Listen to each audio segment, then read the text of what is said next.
Good evening and welcome to the Monomoy Regional School Committee meeting of January 27th, 2016. Call the meeting to order at 7:04 p.m. First item on the agenda is the approval of the minutes from January 13th, 2016. So moved. Do I have a second? I have a question. Somebody just told me that the minutes indicated that the strategic plan input was supposed to be back by January 20th. I know there was discussion about getting them in early, but the last thing that was said was that by tonight would be the last input on it. I'm sorry, but that's not true. It was set as the 20th, and it is in the handwritten notes of our secretary. I watched the thing, and that was my indication that it was by tonight. So as long as we can do it tonight, I'm not going to object to the minutes. But You can't object to that in the minutes because it is accurate. that's not how I remember it, but Any other discussion about the minutes? All those in favor of accepting? Aye. Aye. Opposed? Abstained? So carried. We have a new item on our agenda, and it's Spotlight, what's happening at Chatham Elementary School.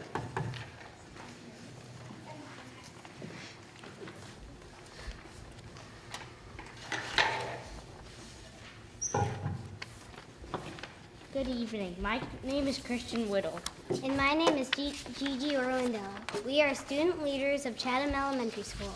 The Student Council has 63 grade 3 and 4 members. Of our advisors are Mrs. Chifo and Miss Linnell. The mission statement for the CES Student Council is, we, the Student Council of Chatham Elementary School, believe that encouraging school spirit, building students' self-esteem, and communication are very important concepts to the student council body.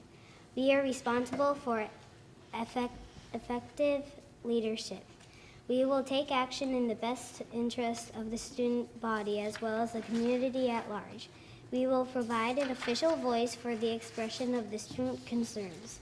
Our mission is to foster an awareness of the students' relation to peers, adults, self, and the community. Christian and I were elected to the 2 student representatives by the other members of the student council. Christian and my responsibility as the 2 student representatives is to also work with the PTO, the school, and to share at what's happening at CES with you and the school committee. Tonight, we have to share what we do in the student council. First, we lead others and help the school. For example, we have a green team that will be helping to recycle and help the courtyard. We keep our school clean by picking up trash at recess. The team is also putting posters around the building to explain how to reduce, reuse, and recycle. We are also going to make public service announcements to help make the Wednesday recycling easier for Mrs. Ryder's group. A second student council group is our spirit team, who makes our school more joyful and fun. This team presents once a month at an all-community event on our shark themes, which are being safe, honest, accepting, respectful, kind, and successful. Hopefully soon, we would like to start a peer mediation group to help work out problems between students. As one member of our student council said, the students that make up the council hope to lift our school off the ground. However, we also have other happenings at CES. Commerce Choice has started in grades 3 and 4, and other clubs are running, like Lego Club by Miss Scott for grades 1 and 2, the Hispanic Arts Club by Senora Hughes Prince for grades 3 and 4, and the chorus ran by Mr. Roberts continues for grades 2, 3, and 4. Thank you for having us tonight and letting us share information about our student council. Great job.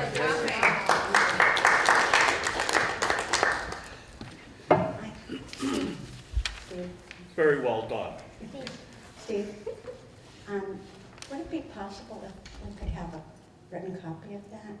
That was very impressive, thank you. Next on the agenda is our favorite student representative. Yeah.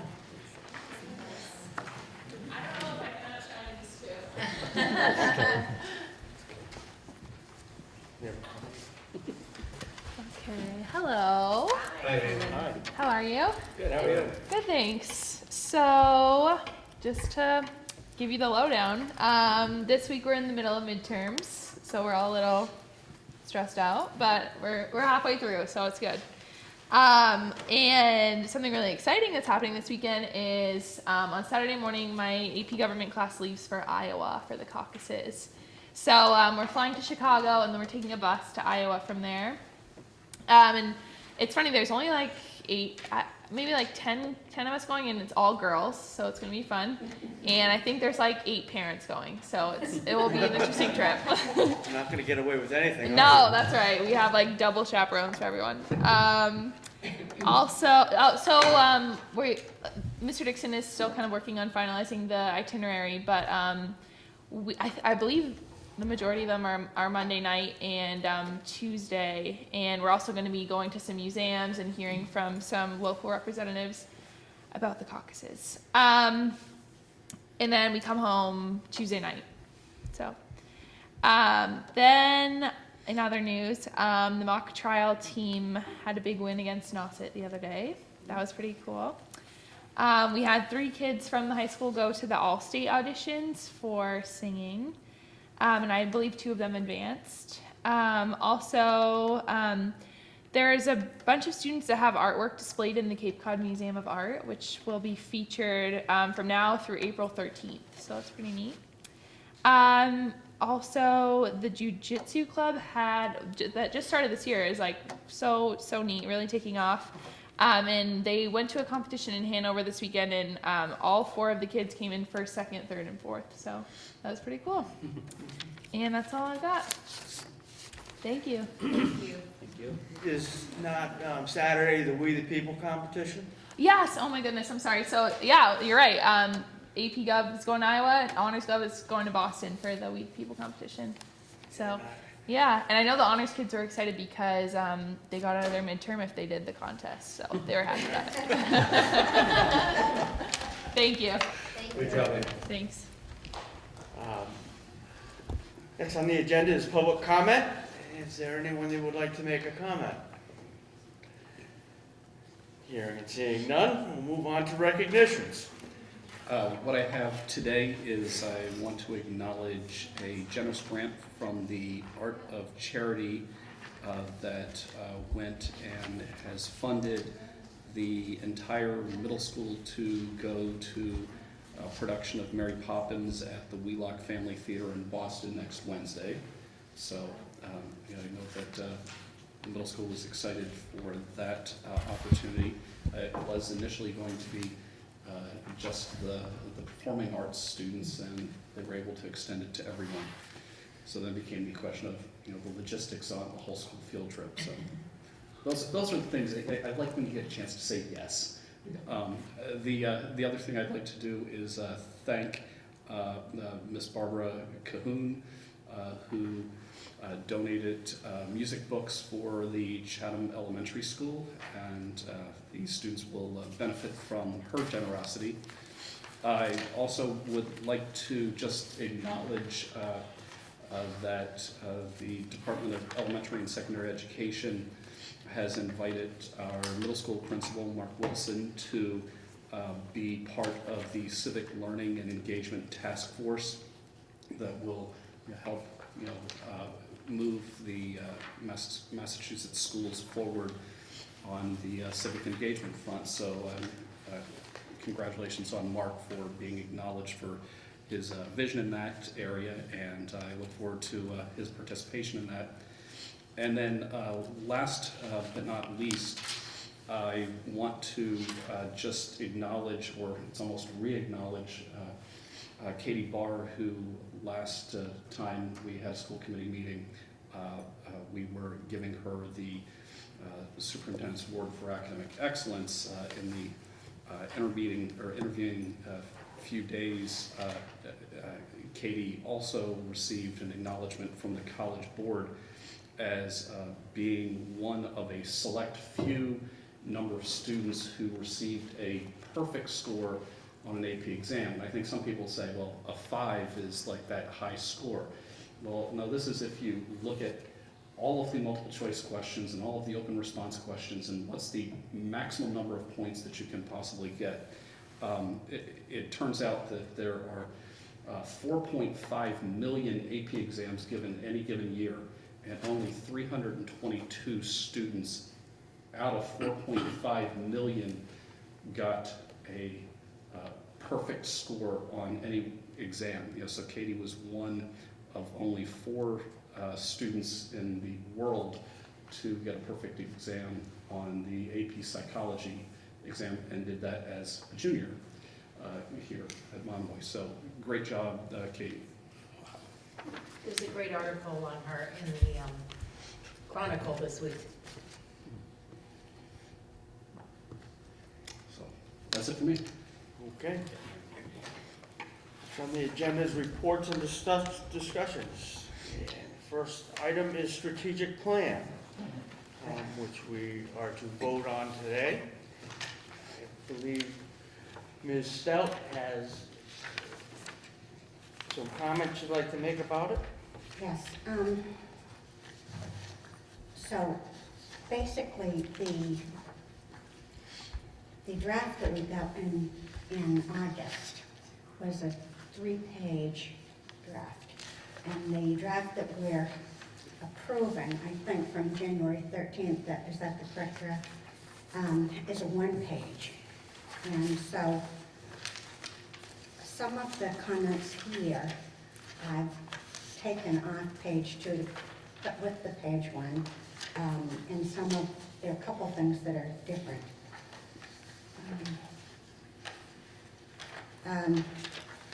So one is formalizing multiple event transitional planning, welcoming and familiarizing. Didn't say familiarizing. K, kindergarten to elementary school 4th graders to middle school and 7th graders to high school. That had been on page 2, and now it's something that I'm trying to suggest go to page 1, as some other things change from August to September to January. Just to just quickly clarify, Okay, go ahead.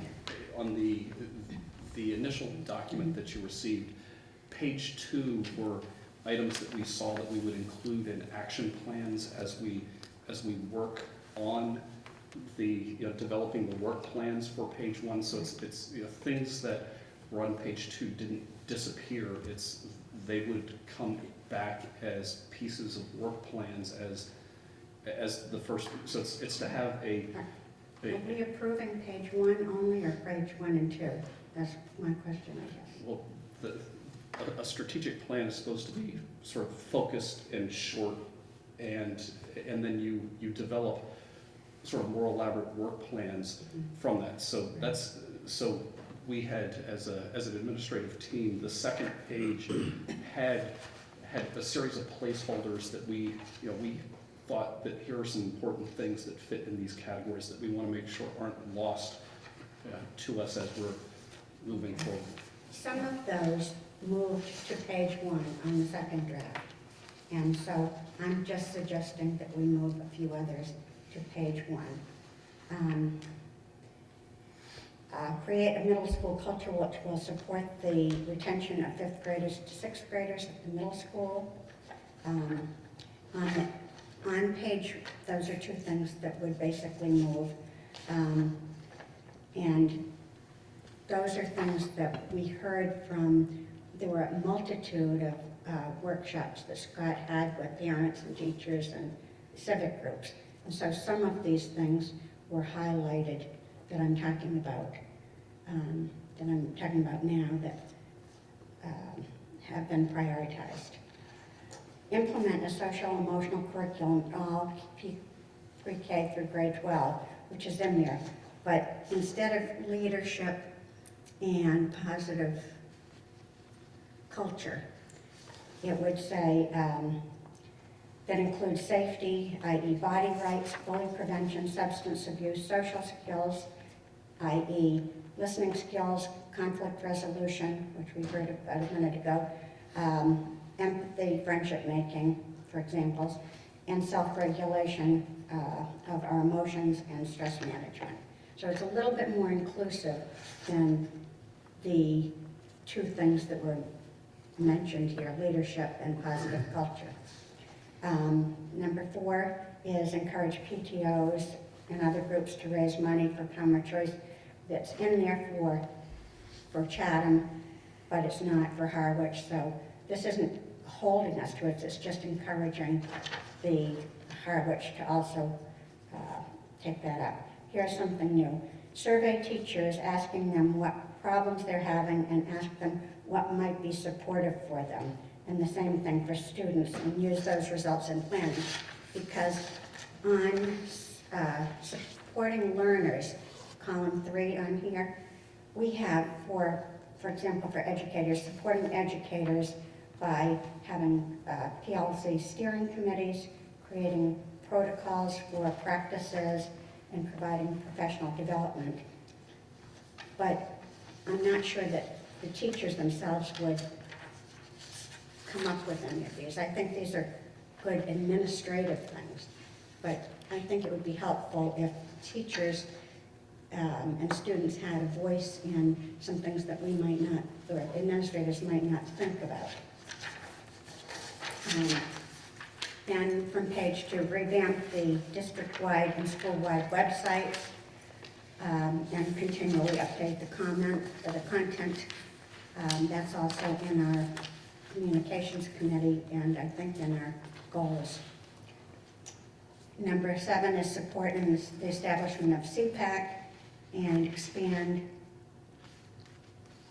presentations for meetings, and continue to expand special education program services for ages 18 through 22. That was from some of the comments from feedback that we received at those meetings. And also some of that was from page 2. Hold, here's one that was not on the strategic plan, but it's input from teachers and parents. Whole class size 2, and then I put 18 plus or not, but insert whatever it is that we have already that we're trying to hold it to. 9, increase early intervention for children with learning and behavior needs. Some of that was on the first one, not so much on the second one, but a lot of teacher and parent comments made on early intervention. And then the suggestion, number 10, was on the top of the 4th column, instead of create an inspiring positive culture that promotes and celebrates achievement, my suggestion is to create an inspiring positive culture that promotes learning, and I put positive culture, but could be some other word there. Because everything's about learning directly instead of some of it being indirectly related to learning. So do we want to look at them one by one, or Excuse me? do we want to look at these one by one? There's hardly Do you have a any. motion? Okay. I move that we accept these as stated, as recommended. Do I have a second? Second. Do we have discussion? I guess I'd like to hear where you see those fitting as part, are any of those that you see as action steps? I actually think most of what Sharon has on the list, I think, fit nicely into places in action steps. Sounds one, and I'll acknowledge that. I think if we look at the school committee goals from last week, every one of them dovetail nicely, with the exception of the goals that deal with fiscal planning and the website.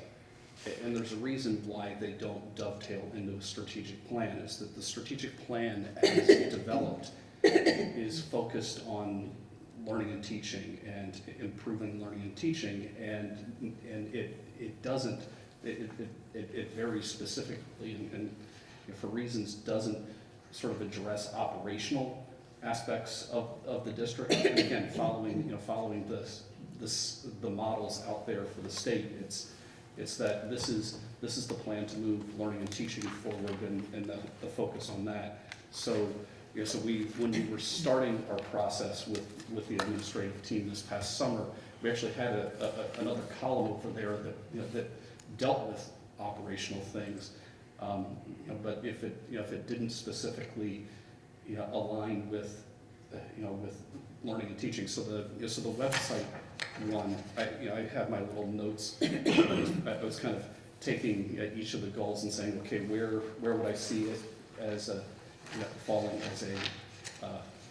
as a part of an action plan, and you can find a place for everything except for the fiscal things, because at the end of the day, you'd say the strategic plan should be driving the budget, so it's so you're using that to inform the budget that you're developing, and then the website's I think as many of the goals are sort of communication goals related to sort of operational things. We have where communication shows up in this, it's communication to support parents understanding how their children are doing in classes, is how the communication ends up in the plan. Terry? A couple of points that, as we were doing our homework, I scratched some thoughts here. Sharon, the second item down, it says create a middle school culture that will help to retain fifth grade students. Under the fourth column of the strategic plan, bullet number 3, create inspiring cultures within each Monomoy school that attracts and retains both students and staff and connects them to one another. I think that says it. And then the action step here would be developed on the second page. The second thought I have, and quickly reviewing it, encourage PTOs and other groups to raise for kind of a choice. In the second column, we have here listed, continue to develop strong school councils. I think that's a worthy goal to begin with, without getting into detail about one specific thing that I don't think we as a committee have discussed kind of choice. So that would be one issue that I would raise. And the third item, new number 5, survey teachers regarding what problems.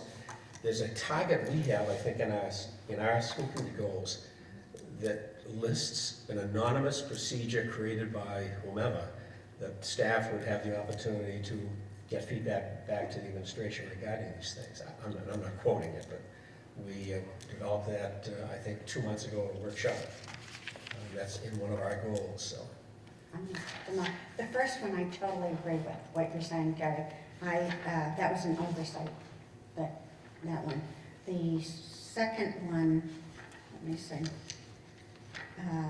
Common choice. Number 4. The Comma choice was on page 2 of the August one, because it said to pilot that in August for Chatham Elementary School. And so my point was to also encourage that in, but I'm fine with leaving that out if we could just change the social emotional one to be broader. Then right now it says leadership and positive culture. This is sort of a specialty of my area. And this is talking about what typically is covered in social emotional curriculums through grade levels. I'm not saying that all of these need to be done at every grade level. I don't mean that at all. Some of these things, like substance abuse prevention, is probably covered in high school, possibly middle school health class. But some of these things like body rights, a lot of these things are not covered at elementary school because there is no health class. So I would like that fleshed out. The number 5, I'm not sure what you're referring to. I know that we did have a survey for parents and teachers specifically about the strategic plan, asking them what one thing could be done that might improve learning or something to that effect. But this is, basically in this we say that we're supporting teachers, for instance. But the things that we have listed for teachers are things You've already that... made this presentation, so can we, if there are other people that want to ask questions or, Okay. I mean, you're saying exactly what you said 8 minutes ago. One add-on, Steve, I can mention Sharon on our goals, Sharon. The third bullet on the top category, positive and prideful environment by supporting students, staff, and parents. So, you know, like the one on survey teachers, you know, I would argue that should fall as an action item under the creating inspiring cultures. So you're using that as an action step to make sure that the culture that you've got in place for your staff in this case is where you want it to be. You're assessing the climate in a building. So that becomes an action step as you articulate and turn this bullet into a SMART goal. It becomes one of the ways you're assessing and determining.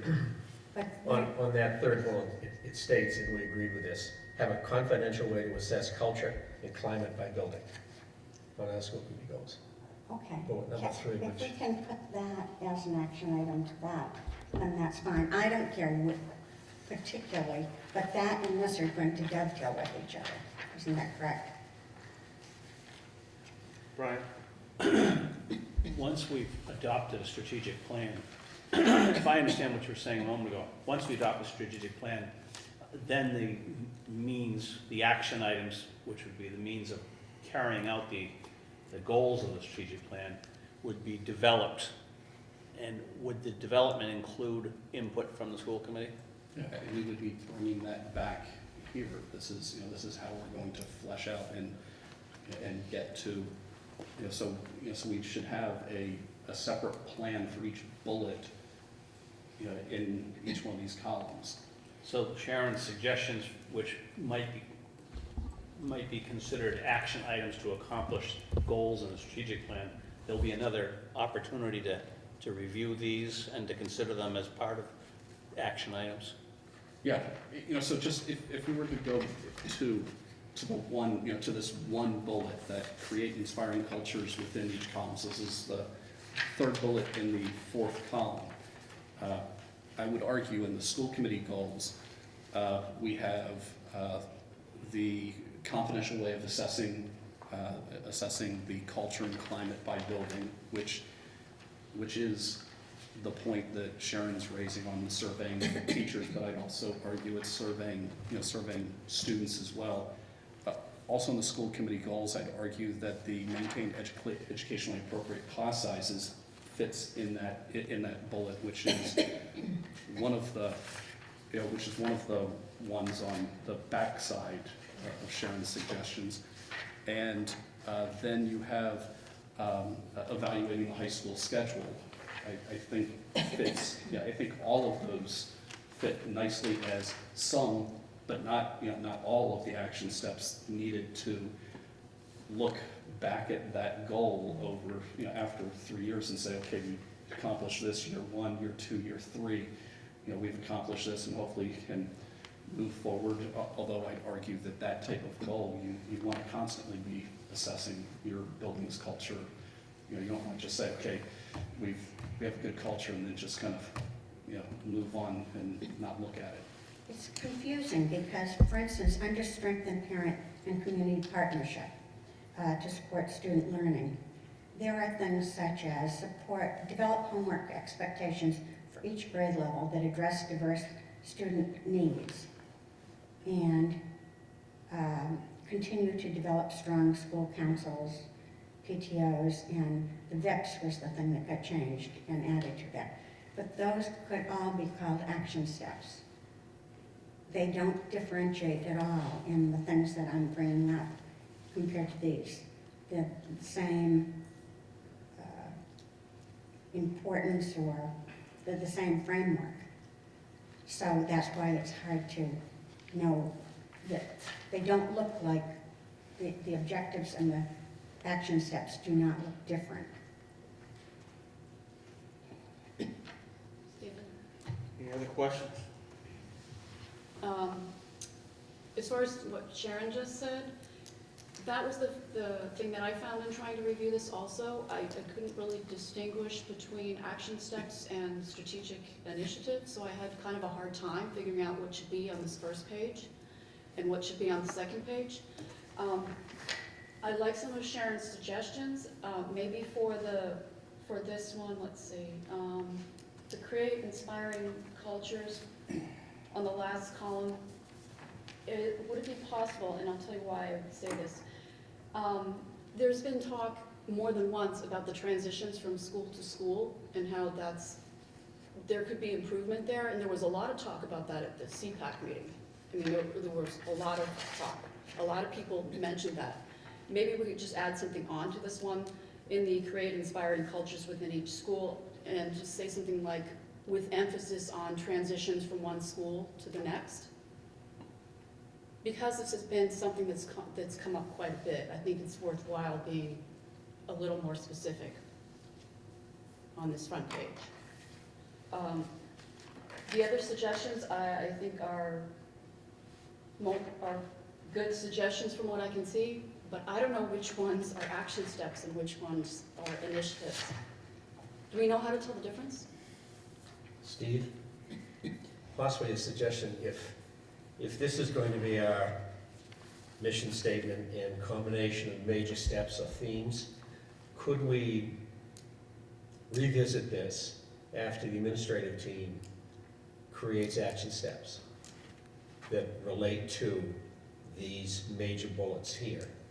And that draft, in 2 weeks or 3 weeks, would also, I would suggest, include 1 year or 6 months or 2 year, what date, so that SMART goal begins to start to be a little bit more clearer to all of us. And then we'll be able to have, either if it's the second page, we can match up. And it may bring a little bit further clarity from what an action step would look like and as it relates to the major goal. That would be my suggestion. My feeling is for them to go to all the work to do the action steps without this piece of paper. They need a focal drive point. Approval of this, then action steps.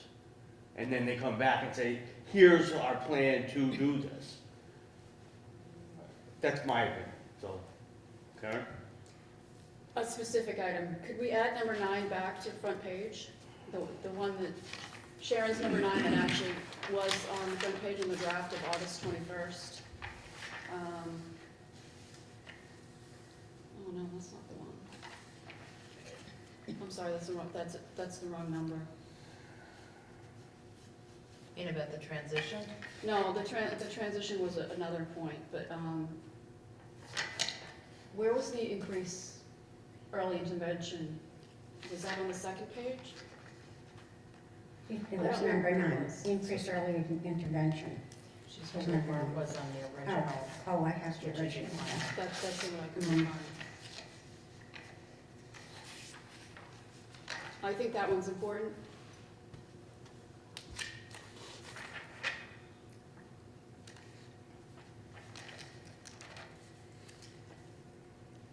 It was on page 2, provide early identification and support for children with learning and behavior needs. Okay, thank you. So, That's the third column, first bullet, second sub-bullet is that, it's that RTI. So maybe we need to add, instead of saying K through 12, do early childhood through 12. Well, they're even saying earlier than pre-K. Yeah. So pre-K through 12 then instead of K through 12. It's disturbing to me that we've had almost no input. And as you can see, the input that we had with these numbers here, a lot of the input that the school committee had were highlighted to be included, and they were changed and included on page 2 of this. And then all of these workshops, the input has not appeared on anywhere up here. So I'm just trying to put a little bit into it. The first draft and the second draft are slightly different, but there's nothing, the only thing, there were 2 things added to it. And one was enhance extracurricular opportunities, and one was provide enrichment opportunities for children ready for more advanced instruction. And other things were reworded a little bit, but all of that work that was done to gather information, and there's no real change. Amy? Scott, can you speak to Terry's suggestion?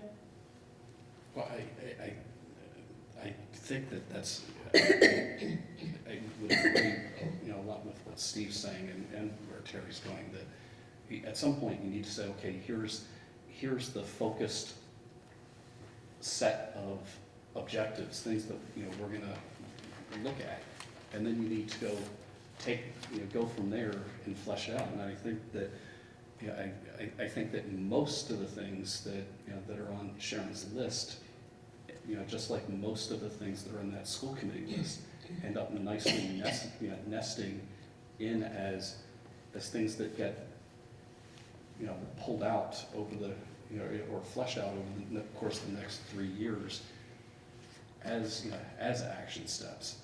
I think, I think that, an example here is, the Calmer Choice one. Calmer Choice can be a piece of a social and emotional framework, but I would argue, putting it in as written, you probably don't want, you want to pilot it, see if it's right for your district, or it may be some other thing that has a lot of the concepts that are in Calmer Choice, or or any other sort of positive behavioral structure that you're developing that's part of that first bullet on the 4th column. But but we need to flesh out each of these, and I think that's where what's on that second page, and many of the ones that that Sharon are providing, and in the feedback that we've gotten, start dovetailing in, because it's the front page is the focus. The work plans are all the steps, the sort of broad brush on what you need to do to get there. I have a question on the next part of the process, and that is, will there be committees of teachers and parents, or teachers at least, working on these action statements? The goal ideally is to form groups that would go flesh out each of the strategic objectives, or at least begin that process. Groups of anyone, is what you're saying, in the community. So when we went into this, we talked about sort of 2 places where people can dovetail into the process. They can be part of providing the initial feedback, but they can also go and be part of teams that are coming up with, okay, here we are with creating the inspiring positive cultures, and ideally, if you look at the way most districts approach a work plan, is you have a point person that's overseeing this strategic objective, and sort of making sure it's moving forward over the next years, and hopefully they're the ones that are also gathering that group to sort of foster that one, the development of that objectives were planned.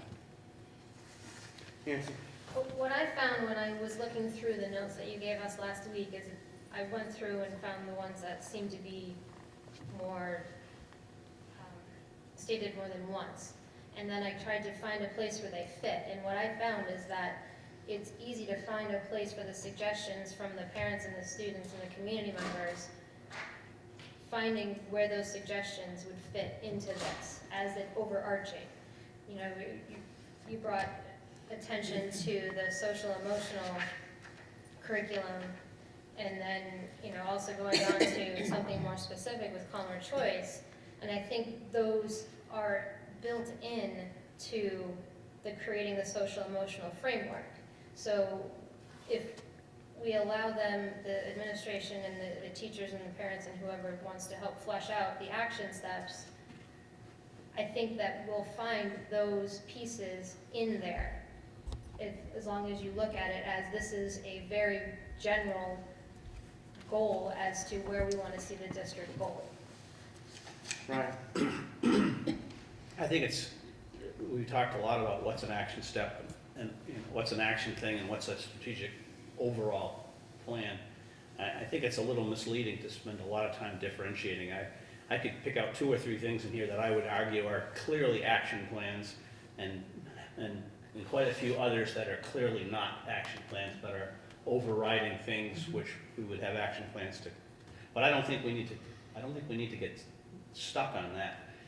If there were some of the suggestions, if there were some of these suggestions from Sharon, the 10 suggestions, which could not be considered action plans or would be inconsistent with the goals, then I think we should discuss changing the goals. But I don't think there's any of the items on her list that are inconsistent with the overall goals.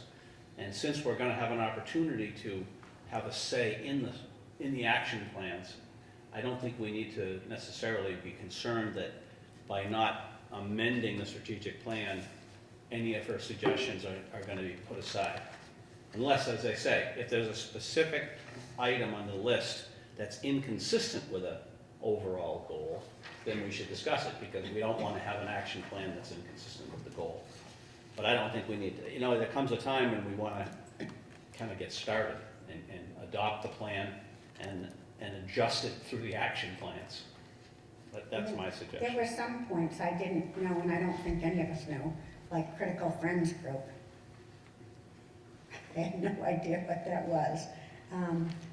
So some of this is educational jargon that is not written in a way that if it explained what it was and then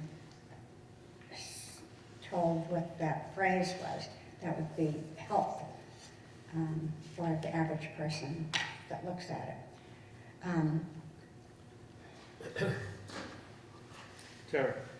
On that point that Sharon just raised, if we proceed with the document as it is, as an overview, and then we begin the process of creating action plans, we probably would be well worth creating a glossary on the last page, the first page, that would identify 7 or 8 or 10 terms that the layman would have maybe a question about, that would define what we all mean by that. So that's a suggestion I would offer in the final package. Karen? I just have a question. In the second column, the third bullet point, when appropriate, include parent and community feedback in the decision-making process. What does when appropriate mean? Can we define that? Well, I think that there are decisions that have to be made that one can't always have parent or community feedback. So, a simplistic one, if it's going to snow tomorrow, I don't do a Google poll on are we going to close or open. But I think that there are times where having parents part of that decision-making process is a really good thing. Could we maybe reword it, saying as much as possible and when appropriate, or something like that? It just...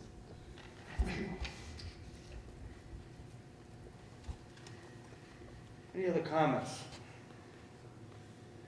All right, we have a motion on the table to amend the strategic plan with Sharon's observations. I'll entertain a vote. All those in favor? Aye. Opposed? No. Abstained? Motion does not carry. We'll say that the majority of what you have here will be accepted in the action plan. It's just, we'll fold them in there, and we'll make sure that it's kept in the forefront and looked at. Thank you. They're great. I think they're great thoughts, and they're things that do belong there. So can we approve the strategic plan now? That's the next thing on the agenda. I'll entertain a motion to approve the draft strategic plan as presented. I would move that we accept the draft regional strategic plan in its most recent January 13th version. Second. Any discussion? I just would like to see that updated, the RTI to pre-K through 12 instead of K through 12, if that's appropriate. Third column, No, first bullet, second sub-bullet. Any other discussion? Is there a way to say something different than when appropriate? Let's go. I would echo Karen on that. I think common sense would reign that to just state after the word appropriate with a capital, include parent community feedback in the decision-making process. And if it came to, for example, behavior management where principal would be suspending or expel, one would hope it would go without saying if someone came in, but in fact, that's a cleaner statement, and I don't think we have too many people say, aha, you didn't get my feedback on bus routes. So that would be my editing suggestion. Sharon? On the last column, it says, create Monomoy traditions that celebrate achievement of students and staff and recognize milestones. I would move that we, well, I guess we're not moving any of these, we're just doing it. Add the word, that celebrate achievement and positive culture. Because it looks as though all of the way this is stated, it's only celebrating, you're only having traditions that are about achievement. And I think it's important to have traditions that are about positive culture, not just everything to do with achievement. I want to make a point of order. I That's think right. there's been a motion that was made, and that was seconded with a change, which is actually not probably appropriate, Probably not. unless the person who makes the motion agrees to the change. And then another proposal for a change. I mean, I don't have any problem necessarily with any of the suggestions, but I think we need to know what we're ending up voting on. So far, we have a motion to approve it as is, unless the person who made the motion is going to include the part with the K, the pre-K, which was what was seconded. Is that your understanding now of the motion that you meant to make? The two, I cleverly actually, gave it away. I wasn't even making a motion, I was echoing Karen's suggestion. No, you made the initial motion. You made the Well, first the motion initial- to approve the plan. the draft. Was that today? That's right. Today. That's what we were theoretically discussing. Then let me go back to yesterday. I would make the motion to accept the regional school strategic plan in the January 13th version as amended How? with the insertion of Add pre. pre-K and also by excluding when appropriate under the second column, including parent community feedback. Could Is there we, a second? Second. Did Second. you get all that, Barbara? We did have a second. So, and Okay, now we have a new motion. for the first person who seconded it, do you still second the Just to amended make it motion? cleaner, yes, I'll second it. Thank so. you very much. And I do have all of that, thank you. Okay, so Now I was go to a doing the same thing, that Karen made a comment, she made a comment, and I'm just making a similar comment about, It would be a motion. You'd be You amending can make a motion I'm to amend. making a motion to amend to create Monomoy traditions that celebrate achievement of students and positive culture, and staff and recognize milestones. To just add positive culture to that for traditions. You could add it after recognize milestones and positive culture. Okay, recognize milestones and positive culture. That's not how we're gonna do this. Okay. She's just trying to help. Not how we're gonna do this. Do I have a second for the motion? A second. This is the motion to Discuss. amend. Right. That's one. Right. So now we need to discuss that. All those, any further discussion on the motion to amend? All those in favor of the motion? Aye. Aye. Opposed? Abstentions? So moved. To amend Mr. Russell's motion. Can we stop wordsmithing? I mean, this is, it's really, This is really not the way to do it. I know it feels like that, but it's it's an, wordsmithing. Not the way to do So, I would support I- adding, I think the way Amy said it, just adding a positive culture makes sense. It doesn't overly inflate it. If it Right. would help move it forward so we can be done before 9, right? That's what we're shooting for. right, and we've been having this discussion for the last 39 and a half minutes. So, We It's need an our- important one. The I, amended motion has passed, and the- now you are yes, back it to has the passed, the original amended. motion So, as amended by adding the word "Cree" and eliminating. all those in favor of approving Mr. Russell's motion on the strategic plan as amended? All those in favor? Aye. Aye. Opposed? Abstentions? So moved.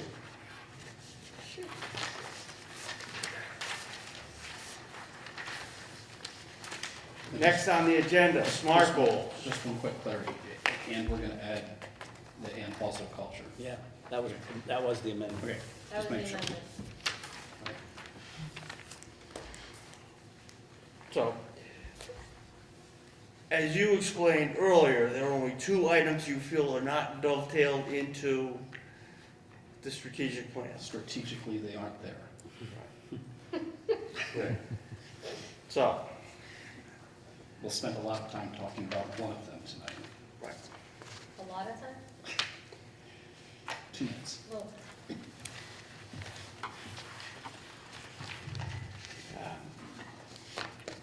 Has anyone come up with SMART goals to go along with our goals for the year? I might suggest that if the committee can wait for action, the sort of work plans to be developed for the strategic plan, I think that you'll see a way that the vast majority of the school committee goals end up falling within that SMART goal realm. Stephen, we could also have a workshop. It shouldn't have to be a long one. I thought Terry, and maybe I'm wrong here, I thought that Terry made the suggestion that where it was appropriate to work out SMART goals for whatever subcommittee deals with that area, like for instance, communications. The communications subcommittee would look at what goals fall under communications and create SMART goals for that, or the. So are you saying that we would divide it up at a subcommittee level so we each work on a section of them? Yeah. Something like that? That kind of makes sense too. Divide and conquer, right? Get them done. Okay, I will put together a list and get it circulated to the various subcommittees to alert you as to what we're looking for. Great. Next on the agenda is FY6, yes, sir. Oh, yes, Steve, Mr. Russell. as a follow-up on that, I think I mentioned at our last meeting, as I reviewed our approved school committee goals, whether we look at these, and there is a mixed here of action steps already, but they approach almost 31 particular bullet targets. And I think someone mentioned it last week, we're approaching February 1. I would think as we group in the next, say, few weeks to begin to identify SMART goals, that we keep in mind that some of these could easily be a 2-year goal or a 3-year. And if we don't see that happening, I think what we're going to be getting is a D or an F in June when we review ourselves, because there are so many of them. So that's just an offer of a suggestion that as we build this 2-15-16 goal in February, that we give ourselves some time to have this evolve into next year at least. You mean like a 1.5-year goal or a 2.5-year goal? Yeah, Because we have half a year left, yeah. I think it'd be far more practical and honest with ourselves, because at some point we'd be reviewing this in June or July and we'd see that it didn't happen. We get A in planning. I think we're all aware of that, though, that we only have a limited amount of time left in the year. I'm sorry, I couldn't understand what you said. I think we're aware that we have less than a year to accomplish these, and, I think that is forefront in most of our minds. It Where is we're in going, mine. it's gonna be 4 months. It's listed as goals for 215, 216. I'd say as we move forward that needs to be looked at with either 215 to 217 or something along that line. Steve, Any further discussion? I have a request, and that is probably from Barbara. Could we have another copy of Carla, the strategic plan as we approved it, It's in So- our folder. as we amended it? Well, there's just a couple of, Yeah. It'll be on the website too. Next on the agenda is the FY16 monthly financial report.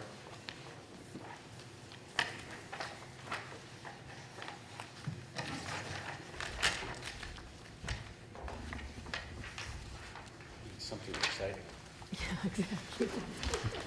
In your packets were the financials through December 31st, 2015, through the second quarter of the year. Also included was, Katie, they forgot to rotate the report so that it is not a complete report. I'm sorry. Say that again?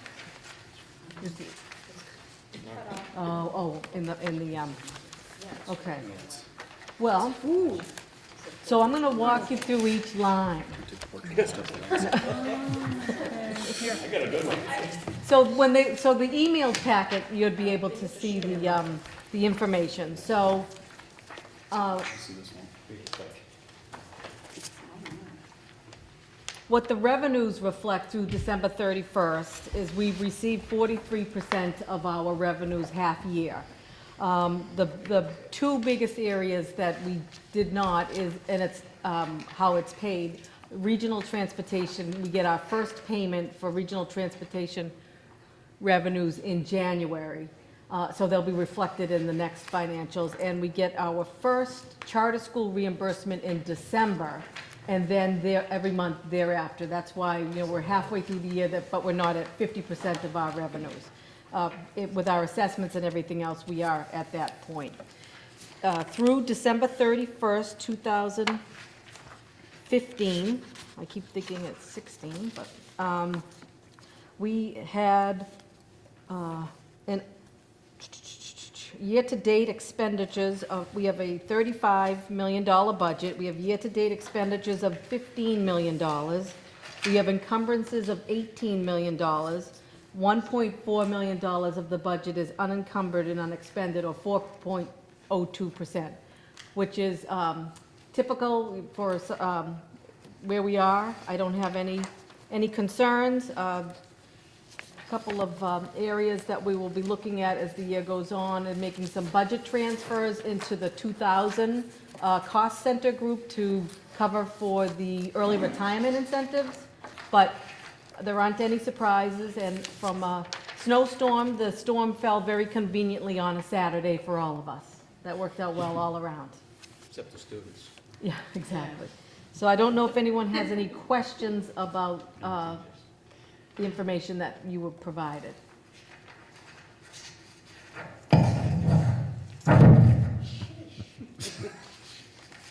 Okay. Any questions? I think you might have answered this question, but I was trying to get up to Yeah. speed on your numbers. The 43% that we've spent year to date, how does that compare to the amount of time in that fiscal year? So we've spent 43%, but we've encumbered the balance. Right. So what happens is, because our instructional staff, they don't get this first pay until September. So when you look at our expenditures, it's a little less, but then, because then we expense it in the current year, but staff then, over the summer, gets paid the balance of their contract. So that's why we're not at 50%. The fiscal year and the educational year are not the same. Exactly. So that's why at the end of the year, we offer on that last payroll either a lump sum, you could take it all as a lump, or for 5 weeks' pay over the summer, but it get expensed to the year that we're in. Does that ever cause a problem? I mean, is there a state law requirement that our fiscal year be July 1st and June 30th, or has that just been traditional? I would imagine, I don't know for a fact, but I cannot imagine, I don't know of any other municipality or school district that is not July 1. All of our reporting is required to be July 1 to June 30th. That's probably consistent with the state. Yeah. So, Any other questions? Okay. Moving on to FY17 budget discussion. So, you have in your packet the most recent draft of the budget presentation. It has not changed in terms of punchline or numbers or percentages from our presentation 2 weeks ago. The only thing that's changed here is there are a couple graphs that Katie and I put in to help clarify things. And we have one page that we've added that somehow didn't make our last presentation, it just dealt with the assumptions. So just to kind of quickly review and recap, in September, we were forecasting a 4.7% budget increase. It has our budget now tracking at 3.8%. Good news for us and good news for the town, or for the towns. We got feedback today. We met with the town managers and town finance directors and got some feedback to help them by just putting up front. If you give a budget presentation for the towns, the thing they really care most about is the very last slide. So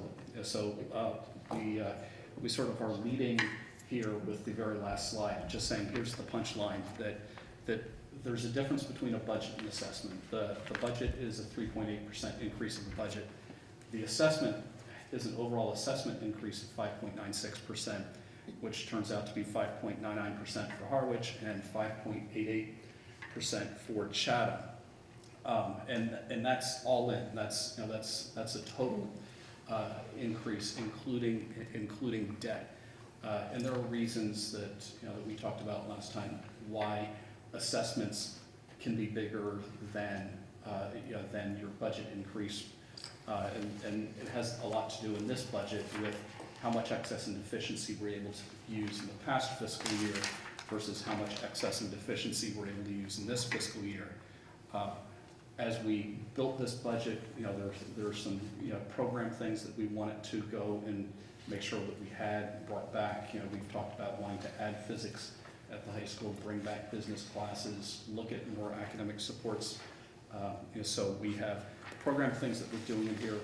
We're maintaining class sizes at what we've projected, or the projected class sizes within this school committee guidelines that we've talked about in the past. The new slide is slide 5 that talks about assumptions. One of the key things here is this budget, as we've created it, assumes that there's going to be level funding of Chapter 70 and transportation aid. Today was the day that the governor releases bits of his budget. So, so between this morning at 10, when we were meeting with the town managers and finance directors, and now new numbers have come out that potentially could change this. But it's not that the governor has released something that's final. And the way a governor's budget works is a governor releases his budget, and it still needs to go through through the rest of the legislature. So that budget gets shifted and changed, and you end up with some compromise that comes out the other end, and that's what our final impact is. The governor's budget, as it's currently been launched, is more favorable to us. It potentially has us in a position to use less excess and deficiency than what we have here, which is good. But I'd argue that the governor's numbers, as they've currently come out, should not have us look at this budget and change it. Although I would argue that it would make great sense to have the finance subcommittee get together, and we can kind of walk you through after Katie and I get a chance really to look at the numbers and play with it some more. But I'd argue it's not going to have us say, oh yeah, we should just redo the budget and start from scratch, or redo the assessments and start from scratch, because there's also things that that we don't know. Not only is it going to be a compromised budget at the end, but we know what the governor's saying in Chapter 70. We don't know what regional transportation aid is going to look like. We don't know what circuit breaker is going to look like, or charter school aid. And my experience is when one number goes up in Beacon Hill, some other number is going to come down, because at the end of the day, there's only one pot of money.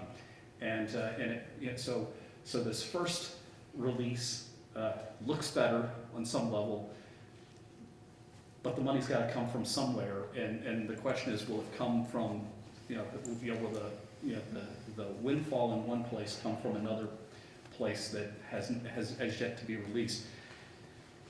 The governor's initial draft also plays with the formula yet again. So there's a tweak that potentially happens there between the towns. So again, that it's early. It could get retweaked as time goes on. So so this budget is based on the numbers as they stood earlier today, before the governor released his budget. So we have OPEB here is funded, but it's not funded at 1% payroll. It's funded at $100,000, which is roughly proportionate to what our two towns are doing with regard to OPEB. It's a level staffing budget, with that caveat that I mentioned when we last met, that if the district is successful, if our 5th grade families stay with us like we want and like we expect and hope, we're likely going to need to add a staff person in 6th grade, and that person's in the budget if we need it. So it's level staffing, and if we see the class sizes, or that enrollment retained from 5th to 6th, we'll make sure that we keep the class sizes within that guideline by adding that staff person. And again, big health insurance increases projected is one of the huge drivers here. The enrollments, same as last time. We're looking at a negligible shift in the rolling enrollments between the two towns, and we're looking at a fairly flat enrollment for the district. Again, it's in total it's a $36.3 million budget, 3.8% increase. As I said, the employee benefits are a big driver, but, but another driver is just your staffing costs. It's, next year, we're gonna be in year 2 of a 3-year contract, and in year 2, the COLA's a 2.5% COLA. Yeah, so you have that plus, plus steps and lanes is one of the big budget drivers. So we looked at just how is this used. The bulk of a school budget is in your personnel costs. So the teacher salaries are the big light blue chunk up there of the budget. Employee benefits, the next biggest piece, the gold piece. Debt service, which is now a big thing. We've got this new high school that debt service is a big chunk of our budget. Last year, that was the debt service was hitting the budget for the first time. But then we have the 4th biggest category in the budget is actually the amount of tuition that we're paying out, and that's that 1.6% of our budget is flowing out to other districts. So the more we can do to go and keep the families with us, the more we can keep that money in district, and so on. So you can look at that slide. We also try to take and say, okay, what's it take to educate a student here at Monomoy? So it comes down to costs $108.72 a day to educate a student at Monomoy, and of that, 69% of that fund or of that money are really personnel costs for teachers, cafeteria workers, the administrative salaries, custodians, nurses, benefits.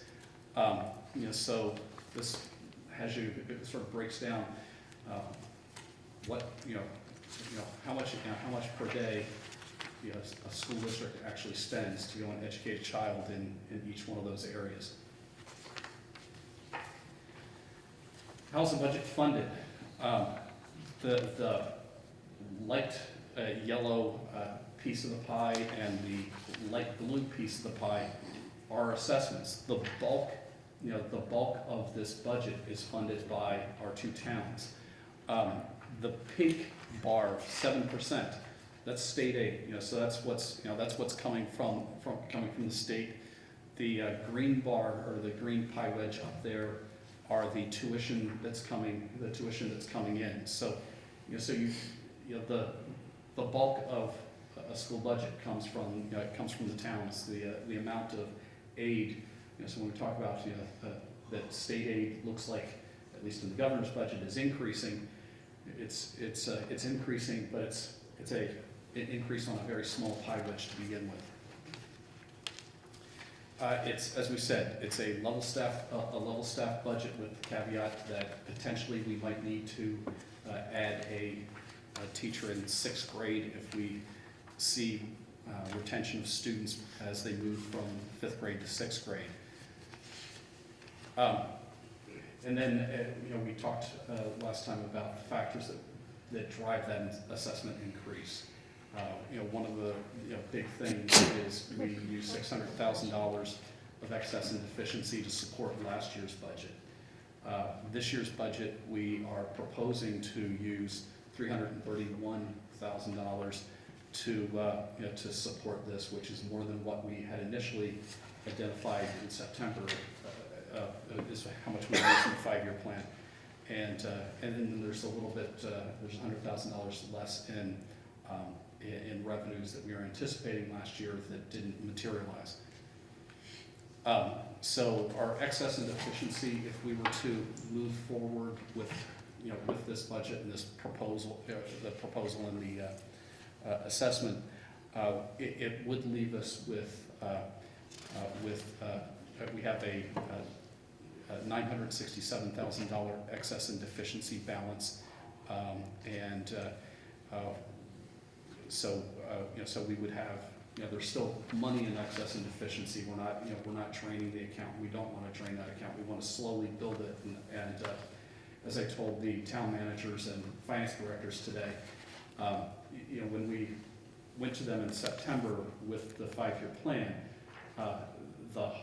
the amount of excess and deficiency that we were proposing to use was an amount that would have us growing the reserve, growing the excess and deficiency reserve. But because this budget's increase in assessment as it hits our towns is teetering on about to go over 6%, we chose to use a little bit more excess and deficiency to keep it from going up into the 6 and 7%, and hopefully using not too much that we'd see that roughly $300,000 of excess and deficiency roll over into from the next fiscal year. So hopefully we would see our excess and deficiency balance into the next fiscal year not necessarily grow, but not shrink. So hopefully it will stay at a stable place.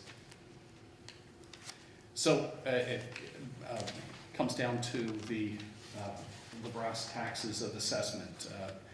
The towns would be assessed $29.4 million, and that ends up breaking 21.6 for Harwich and 7.7 for Chatham, based on the 3-year rolling average enrollment, which brings us back to the beginning slide, the punchline, and just what the percent increases are.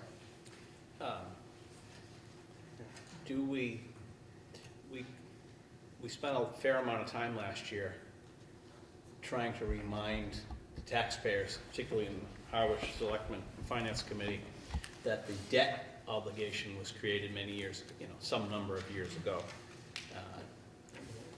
Finally get them to understand that what they should be critical of or reviewing would be what our requested increase was in operating budget without the debt, because the debt is the debt. There's nothing we can do about the debt. So do we know what the numbers are, the bottom line assessment numbers are without considering the debt? Is that something we already know? What the percent increase is? Yeah, in other words, 6% sounds like a lot until you realize that some of that is debt that we have to pay. Except in FY17, our debt is actually going down. So I understand, I noticed that, Yeah. that it was going down. And Right. it's gonna keep going down, which is great. But it's still, part of the 6% is reflective of an amount of debt that we have to pay.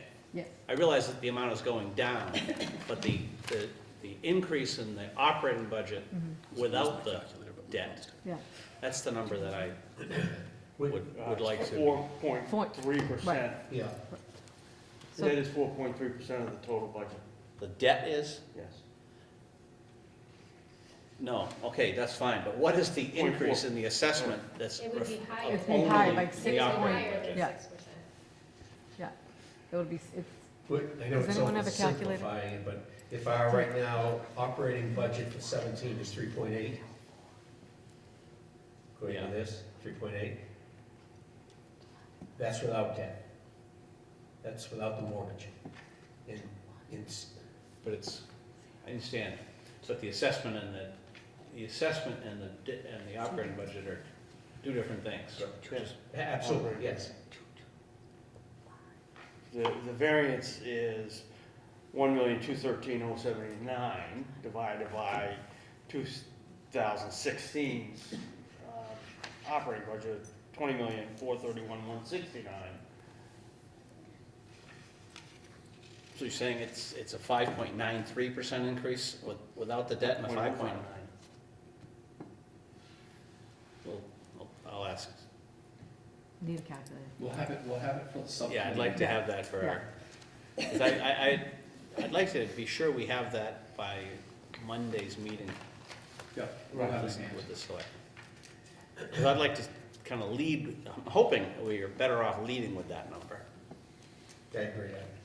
Steve, another question, and it's directed to Katie, I think I know the answer, but just to clarify. Using 331,000 towards of our E&D, that leaves us projecting into the 17 E&D, it's somewhere around 600? Yes. Right. And so every other year, we could because the 130 number we were using across the board, that could be wrong on that. clearly can't be maintained. We've been tapping that higher than that. But at some point, we would have a moderate growth, if all goes well, on top of that 6. So in 2 years, that could be 8. Right. And that, I think that should be part of the discussion that the budget subcommittee has in light of some of the changes perhaps in the Chapter 70 money. Brian, I would say that conceptually, the debt's a non-player when it comes to the budget increase because last year the debt was challenging because it hit at once. It went from 0 to 60, so to say. And this year, it's at 60 and it's going to 59.5. So it's so debt. So the assessment percentage is not gonna be significantly less than that amount right there. One follow-up question on the governor's projected submittal budget for next year this afternoon. We could go with these numbers as Scott suggested, and I think that's wise. At some point, March is our finalized submittal for our 70 budget. May is our town meeting date. At some point, if we found good news in the governor's category of transportation, regional as well as Chapter 70, we could have a final figure that would be this minus something. Possibly. And I think, Yeah, it may not happen, but Right. that, I think this is where we need to start, and and if there's a way that we can provide relief to the towns, if it does come from Beacon Hill that there is relief coming, then yes. But my experience is it's that finite pot of money. So Chapter 70's increased. something else. What's going to decrease to fund the increase in Chapter 70? Some other departments. That's the cynic. I have a question, and it's a detail in here. We're saying that we're level funded, but it looks like Level staff. level staffed. So it looks like we lost 5.6 staff teachers for this year. And it looks like we're losing 1.4 for next year, according to the numbers. The page 14. Am I reading it incorrectly? It's going from 337.8 staff in FY16 to 337.7. But there was some slight changes in the FTEs, yes. Okay, but I'm not talking about district-wide. I'm talking about teachers. The line where it says teachers. So when you're saying level staff, that means overall. But we're losing teachers a little bit. Point 1.4. 1.4. Where is that coming from? Putting the difference between 16 and 17. No, and then what teacher are we losing? We're losing a program? It's all part of. I think the bulk of that could be fit into what we talked about in terms of restructuring of the IT department. Okay. On one of the slides, I believe, and correct me if I'm wrong, Mr. Superintendent, but on the pie chart that shows on how school funding is used in the FY17, it says teacher's salary 46%. I believe that should be instructional salaries, and it includes teaching assistants. So that's our instructional salaries, not just the teacher salaries. Sometimes when you see it up big, it's like, oh, as clear as can be. So Teachers and teaching assistants. Yeah, exactly. Right. So we felt that adding, a visual and the numbers would help visual learners and other number of people to try to tell the story a little cleaner. So hopefully, I don't know if there's any feedback there. I did see a couple of minor typos and things like that. But so on Monday evening, we'll be going to the Board of Selectmen in Harwich, and Tuesday evening to the Board of Selectmen in Chatham. We like Groundhog Day. Do you know what time? 6? I don't know what time. I think their meeting's at 6, isn't it? My phone battery died, so I can't get to the calendar. Katie, as a visual learner, I think that's great. Okay. Thank you. I appreciate it a lot. It's tough getting the colors to work. We had, Very attractive. I have a question. It looks like we're increasing the custodian / facility director. Where are we doing that? By 1.5? in this budget this year, we added a custodian in, 1.5 custodians in the FY16 budget. Is that, let me see, hang on. Karen, what slide? 14, sorry. Slide 14. Facilities, 18 to 1.9. I think it's the, I 1.5. think it's the difference between what was in the budget when we started versus That's where correct. we are now for 16. This is 17.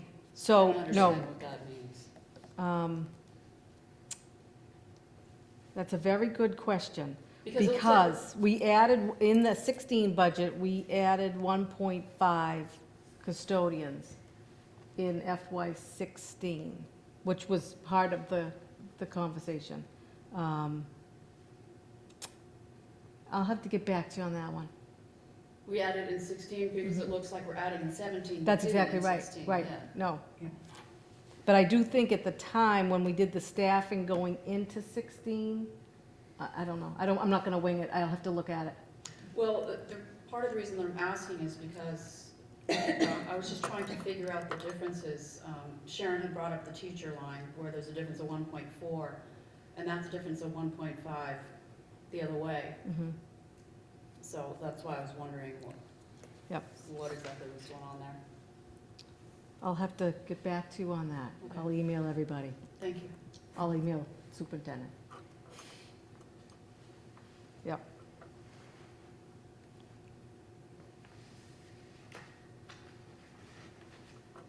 Any other questions? Okay. So you're welcome to come. We'll set up the time for the 2 meetings for the budget presentation and development. On the agenda is subcommittee reports. I am cafeteria charging policy. Do we have a comment? Or are we still Well, waiting on we- information? Yes, we're still waiting on information. We We received, have to meet again, right? I had sent an email to Katie asking some questions that we needed answered to inform our policy, and we did receive the answers, thank you. But we didn't receive them until end of the day yesterday, so we'll have to meet next week to discuss further. Okay. Any other subcommittee reports? Could I ask a question? Yes. We have quite a few subcommittees, and we haven't heard many reports from some of them, and I wondered if some of them are not meeting at all, like the Legislative Liaison and the Cape Cod Collaborative and some of those, the other subcommittees we have. We haven't heard any reports. Well, last meeting, we got the report from the Cape Cod Collaborative in our packet. Okay. So that's our committee of one's response to subcommittee reports. So there's only been one meeting at that one? I am the representative of this committee to Yeah. the collaborative, Yeah. so I haven't met with myself. But I do meet with the collaborative. That's what I meant. I do meet with the collaborative the first Wednesday, or the second Wednesday of every month. And then when we have reports, they get submitted in writing. Or if there was anything that was particularly useful to us, or that I thought we needed to know, I would report it. But other than approving the budget and sending out copies of their annual report, I haven't found anything that I found to be particularly notable for the other committees. Nothing at all to tell us every month? You would be surprised how, I'm just checking. it's very, the involvement of the school committee representatives to the collaborative is significantly financial, more than substantive, more than educational or substantive. So that makes for rather dry meetings and not things that, we talk about who's getting hired, who's getting fired, what the cost of the programs are, but generally speaking, I haven't found that there's be that much that would be interesting. I don't mean to pick on you, I'm just asking. That's fair. We have quite a You few can- subcommittees, and some of them I agree. guess haven't met at all. We haven't heard anything from, so I was just wondering if I missed something. Well, legislatively, That's a one-man committee too, right? yeah, who is our legislative representative? Really that, for most school systems, no, it's not me. It It's was not? 2 years ago, but it isn't any longer.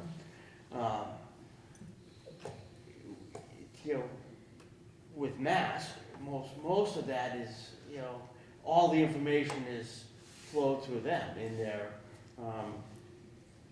monthly bulletin. So that's how we get all that information. And you can all be part of the annual legislative breakfast, Friday, February 12th, at 418 Bumps River Road. So I'll pass it. I don't know if this is in your packet, but I'll pass It it is. around, so. I highly recommend it. I've attended it. It's very interesting. All the legislative representatives are there, all the superintendents, I think, all the superintendents, most of the superintendents. Actually, I think very few of the superintendents give them the date. When I've been there are quite a few. Well, you guys would be off planet, so. Brian, I would find it helpful if the collaborative has a handout, just for us to know what the programs are that they have, and that's it. That was in the annual report that everyone in the committee received by email, and it's that thick. Yeah, but are I there can like, cut those pages out for you. are there lots of programs? I'm Yeah, sure, well- I'm sure if the committee would want, that sometime we could arrange for Paul to come and give a presentation. Paul Hilton is the That- director. that would That's be very great. true. Great. He offers to do that all the time. Okay. I want to hear who's hired and fired. Really? It's usually not, those are not really the correct terms. I mean, people come and go. You said it. People come and go, to be more accurate, they're talking, a huge portion of their activity is busing. That's a huge service they provide. So each meeting, there are bus drivers who come and bus drivers who retire, and, like any other district. Monitors. But I will speak to the executive director and invite him to. I don't want to Give us know a all start of the on the- finances, but just the programs would be Sure. great. I'll take care of that Thank you. personally. I'll Thank you. speak to the rest of the members of my committee and see if we can arrange it. Any more discussion about subcommittee reports? Next on the agenda is superintendent's report. Well, I just shared with you, I just wanted to make sure that we were well represented for the legislative breakfast. Does conclude breakfast, don't forget. I also, and if you could just, let Barbara know if you're going to be able to go or not, so that we can go and respond appropriately. I also just want to share with the committee my regrets that I will neither be there nor will I be at our next committee meeting, because there's a superintendent's conference that I'll be at, and that will have me gone on the 10th, 11th, and 12th. So Katie be happy to sit here with you and talk finance. Will the superintendents be meeting like near a golf club or anything like that? Right? This superintendent In Hawaii? This Vegas. superintendent doesn't golf, and I don't think there's any water where we'll be. So, Just checking. Just other little things to share, and one I just want to get some feedback on. We had a building committee meeting this past week. The construction projects in that sort of final closeout phase. One of the things that that I shared at the committee meeting, which is, it seems to be every month I'm sharing frustrations with regard to the HVAC system, and I went and sent a letter to Fontaine Brothers, just quite concerned at the responsiveness of the HVAC subcontractor. Since that letter, there appears to have been some progress. So, so I'm sort of cautiously optimistic that we can get through this, and I just want to make sure that that we have rooftop units that are delivered to us the way we are expecting them, and not anything less than that. Otherwise, the district and the taxpayers are going to be footing the bill for 50 more years for the rooftop units. So, so I'll share back as that moves forward. In your packets, I believe there's also a letter from the Little League folks that came into my inbox recently. So this deals with a small grove of 6 pine trees right at the entrance here to the high school property. There's that Little League field. For aesthetic reasons, the Little League would like to have an arborist come in and cull the trees. They've gone before the select board, Park and Rec, DPW, and have their support for this. I would feel very comfortable with them coming in and taking down trees that are technically on our area. So yes, I'd like to support this too. I just want to get the feedback from this group. Brian, Do you want why? to plant the trees? Right. Why do they want to cut down these trees? Be able to park cars there? Reasons. They look like nice trees. That's what I was thinking as well. I Yeah. kind of like that. It's like a little forest there. I mean, it's small, but still. The rest of our trees are all mini from the ones we used to have out there. There's very little left of the flora of Cape Cod on our property. And what is their real? I mean, what do they want to park there? I mean, what is their actual concern? Are people getting? I don't know. Are kids climbing the trees and falling out? I don't. I think their initial, part of their plan would be to increase parking off the road for the games. I have personally no problem with it at all, and I think that this comes after the fact because the key boards in town here have already approved and voted at the Selectmen Rec Department. So they've gone through their process, and so I don't really, aesthetically would be probably the issue. You'd say they're beautiful and they create a welcoming, but myself, I think that that field would be better served by having some space where other cars could be parked while the parents watch the games. And when they do have games there, as it is, they're parked all up and down our main drive. If this is going to facilitate some more, a grassy knoll where they can have some more cars, I don't think it's a bad thing for us. Do I hear a motion?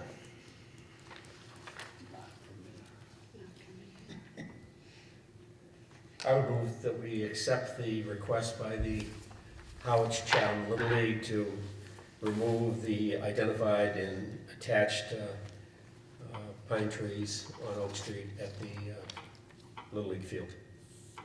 Do I hear a second? Second. Any further discussion? I'm inclined to go along with this, but I think that it might be great to have them come and just answer the question, just since they didn't put it in here. If there's parking, I go to those games sometimes, and they, as you say, are short for that, hard up for parking places. It doesn't look like it's really going to give that many more parking spaces, I can't believe there's not a solution for 5 or 6 parking spaces that these trees are taking up. If it's just for aesthetic reasons, that's not a good enough reason for me. Mr. Chair, I could be mistaken on this, but initially when the building design was discussed 3 years ago, there was an issue around some of the organizers of the present Little League field as to what our plans were as a regional school design team. And at some point, and this is what I'm not absolutely clear on, that plot of land was turned back to the selectmen of Howard. And that's why my initial comments 3 minutes ago, I think the die is cast regarding this, and I just think, frankly, I would suggest maybe Scott could call the president, rather than have a trip here to explain to us, to get the, any clarification that might require us to feel better about this. But I would, especially here in budget season with the Howard Selectmen, I would prefer not to have a vote that we refuse to have those trees removed based on the rec department agreeing with it and the selectmen, who I think have control over it. So.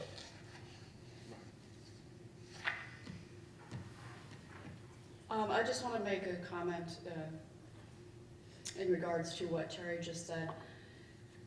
If in fact permission was obtained by these other boards, it doesn't always mean it's the right thing to do. That's all. We did turn that plot of land back to the town of Harwich. Then why do we need to vote on it? Personally, I think it was a courtesy on the part of the selectmen of Howard to inform us that this would be done. Right. That's my guess. I haven't spoken to anybody, but I think that's what they were. It was a pro forma say, why don't we check in with the school committee? So it's more of a motion to support it than to give them permission, Yeah. in your In my opinion, yeah. Maybe we should get clarification on that first? I mean, I think from the school's perspective, I don't think it disrupts the Oak Street aesthetics of what you're seeing for the school. I can't speak for the aesthetics of the ball field, but.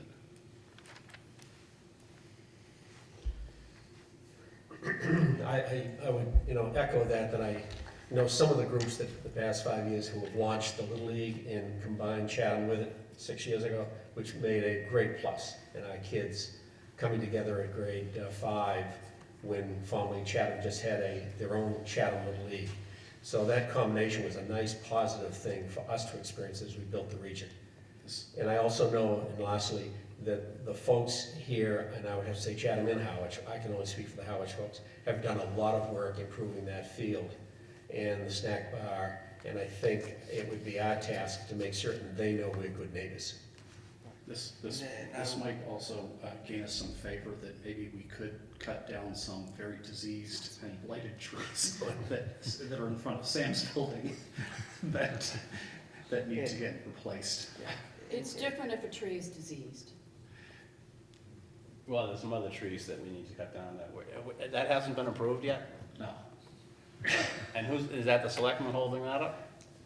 I'm not making I'm just curious, informationally. I think there's different people that are just concerned, that what happens if they're cut down. Well, if they're diseased, they're gonna die. One might argue they're on their last leg. It's The ones like the that- Monty Python, yeah. Not yet. So we have, I will say also that the Little League has taken over the fields behind Harwich Elementary School and do a very good job at maintaining and taking care of, and they work hard at making sure that things are taken care of. So it was a motion to support Harwich Little League and the removal of 6 pine trees at the entrance to the high school with a second. I would, at this point, go for a vote. So all those in favor? Aye. Opposed? No? Abstain? Motion carries. So we support the Little League in their endeavors to take care of the field. Gretchen. And do you have more for us? That is it for me. We have a couple policies and some surplus. And some contracts to award. Okay, so the first one is the declaration of surplus equipment. I have, I almost don't have these eyes. I have one point of information on one surplus item. There has been a request that the Chatham High School sign once surplused potentially find its way to the Squire. So I'm just putting that out there. I guess its way the, what? To the Yeah. Squire. to the Squire. Oh, no kidding, yeah. The manager of the Squire apparently is away until March. How much is he willing to pay us? So, How many and dinner? we have some members of staff who have come up through the Squire and worked there that would like to see that happen as well. So that means we're not Yeah.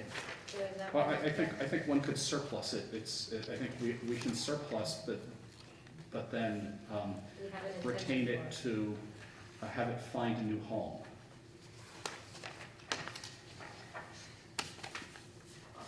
You recognize Nancy? I did.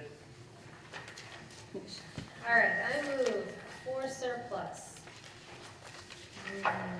27 textbooks, 35 textbooks, 11 textbooks, 39 textbooks, 50 textbooks, 15 textbooks, 18 textbooks, and 10 textbooks from the Chatham Elementary School Library, bottom of the bookshelves. Can you keep going? Pick up the little duck dance books, go. Oh, there's more.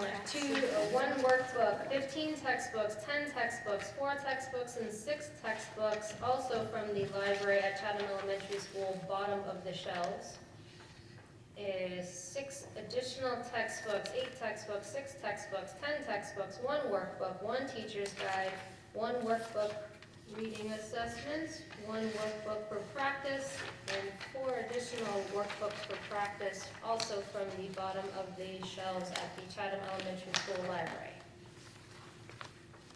And also from the Monomoy Regional High School School Store, a electronic cash register. And finally, from the, behind the garage, the old Chatham High School Middle School sign. I will also read a note attached to the Chatham Elementary Library textbooks is, if approved, Elaine would like to send these to schools in Bermuda that were destroyed by hurricanes, so they will be put to very good use. So, Well, with that condition, I'll second the motion. okay? I'll deliver them to Bermuda. We'll work on that. I think it should be a school field trip. Any further discussion on the surplus materials? I'll take a vote. All those in favor? Aye. Can I ask a surplus question? Yes, you may. What did we end up doing with the old Harwich High School marble or sign, or whatever it was made of? Did that go into the pile for the reef? No. I actually was Went to asked the that by Brooks some high Academy. school students, whether they were gonna be able to dive someday and see the Brooks Harwich High School sign. Museum. Barbara The remembers historical. Did it- Oh, you mean the one out front? Yeah, Barbara says it. Yes, went to the Brooks go ahead, Museum. that's me. Barbara says it went to the Brooks Museum. Yes. Alan Thompson, a member of the building committee, was in contact and liaison with the Howard Historical Society, and they requested that be transferred to them, so I think Alan provided the Robert Hour truck or some heavy machine to get them up and lifted and delivered down to the Historical Society It was too big to hang from the ceiling at the Tally Ho. at the Chapel Square. It'd be used to prevent cars from crashing into the back of it, is it a block in the parking lot, I don't, or safe for historical purposes? Just a Yeah. comment, I just wanted to say thank you, Robin, for including that note on the surplus, appreciate it. Okay, all those in favor? Aye. Opposed? Abstentions? So moved. Next on the agenda is the contract awards for the fire panel replacement and service agreement HVAC at Monomoy Regional High School. I'll let Katie describe this, not sure.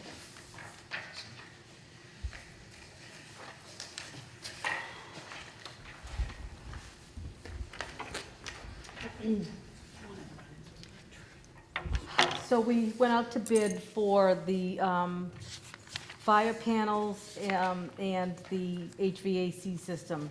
At Howard Elementary School, we need to replace the fire panel, and at Chatham Elementary School and at Monomoy Regional Middle School, we need to replace the fire alarm panels as well, and some smoke detectors in both buildings. We had 3 companies that bid on the fire panels: American Service Company, Mammoth Fire, and Encore Fire Protection. Subtracting out the bottom line, and I'll explain that to you, no matter what, the Encore Fire Protection was the low bid of $11,040.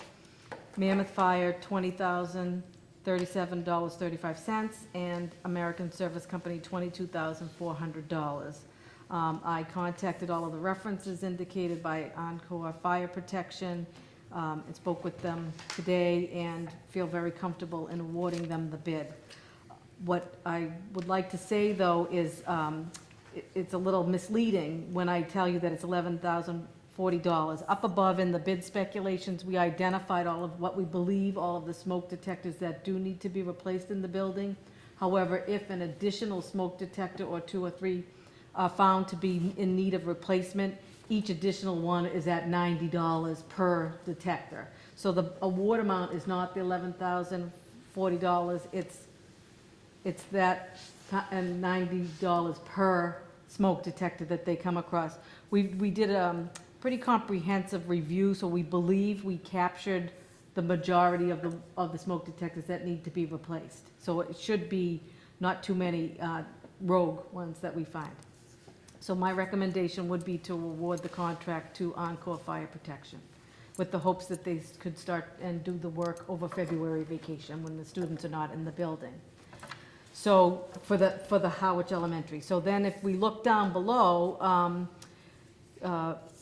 Mammoth Fire did not bid on the Chatham Elementary or the Monomoy Regional Middle School. Both of those have proprietary systems called Notifier, and I believe you have to be a Notifier vendor. And so Mammoth Fire did not bid on either one of those. The American Service Company, their bid came in at $22,500. Encore Fire at $13,545. And for the middle school, American Service, $22,600, and Encore Fire, $13,545. Again, Encore being the low bid, and I feel comfortable awarding that. And I indicated to the representative from Encore that those 2 schools potentially may not be done for a couple of months or even into FY17 appropriations, depending on where we are with our capital budget for this year. But the need at the elementary school in Howard is a little more immediate. Katie, a misplaced question, you mentioned capital budget. To go back to Scott's review of our 17 projected budget, that included our capital. It did. Thank you. Yes. The final figure didn't have a capital separate out. No, it did not.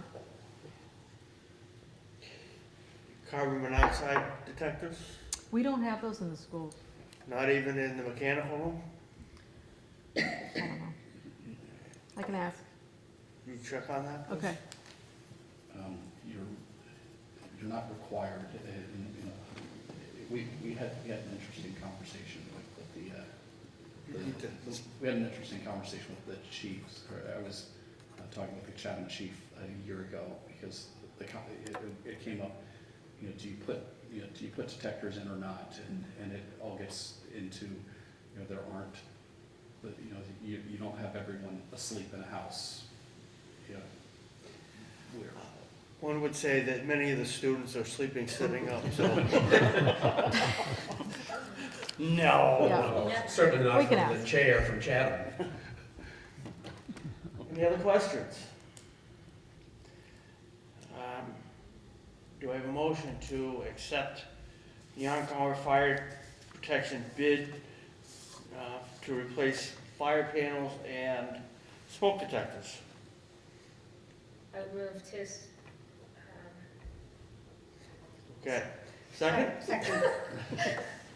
I lost my total train of thought, I'm sorry. Any more discussion? All those in favor? Aye. Opposed? Abstained? So moved. Okay, so the second bid we went out to bid on was for the service agreement and the preventive maintenance for the HVAC system here at the Monomoy Regional High School. We had 3 vendors that bid on the job, and we had Arden Engineering, who is currently here. What I offered was a 3-year bid and with 2 option years, 2 one-year options each. So for year 1, Arden Engineering's bid amount was $79,987. Howardsport Heating and Cooling was $99,770, and Train was $56,800. They are Train, it is Train equipment. This is for the service and preventive maintenance. It's not for a repair contract. We could, utilize local vendors if we needed a repair beyond our warranty here, but this is for our service and preventive maintenance service contract for the high school. So Train is the low bidder. Any questions? And they're certified technicians. Certified trained technicians, Yes. correctly. And even if you look at year 5, they're out to year 5 with their contract, it's $61,500, which is still less than the opening bid of the other two vendors. No questions, so I hear a motion. I'll try this again. I move to award the bid for the HVAC PM and service agreement for Monomoy High School to Train. Second? Second. Any more discussion? All those in favor? Aye. Opposed? Abstentions? So moved. Thank you.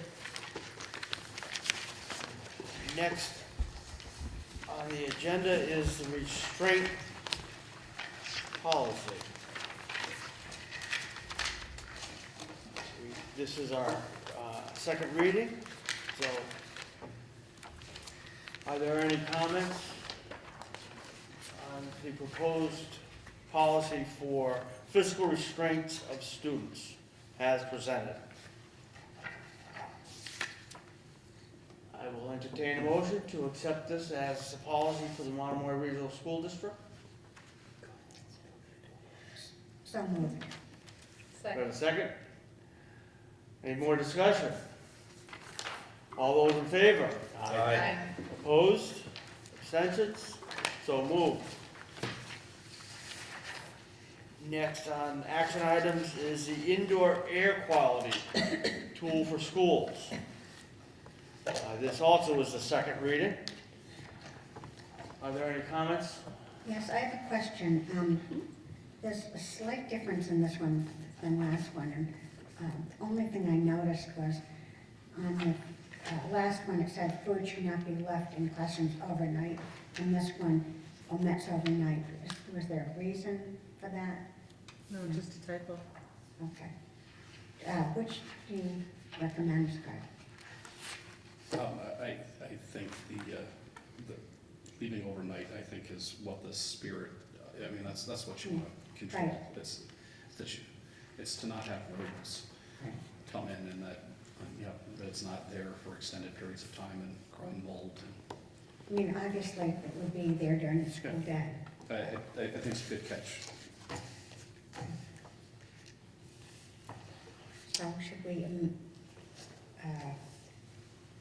I move that we accept this as written with the addition of the word overnight. Second. Any more discussion? All those in favor? Aye. Opposed? Abstentions? So moved.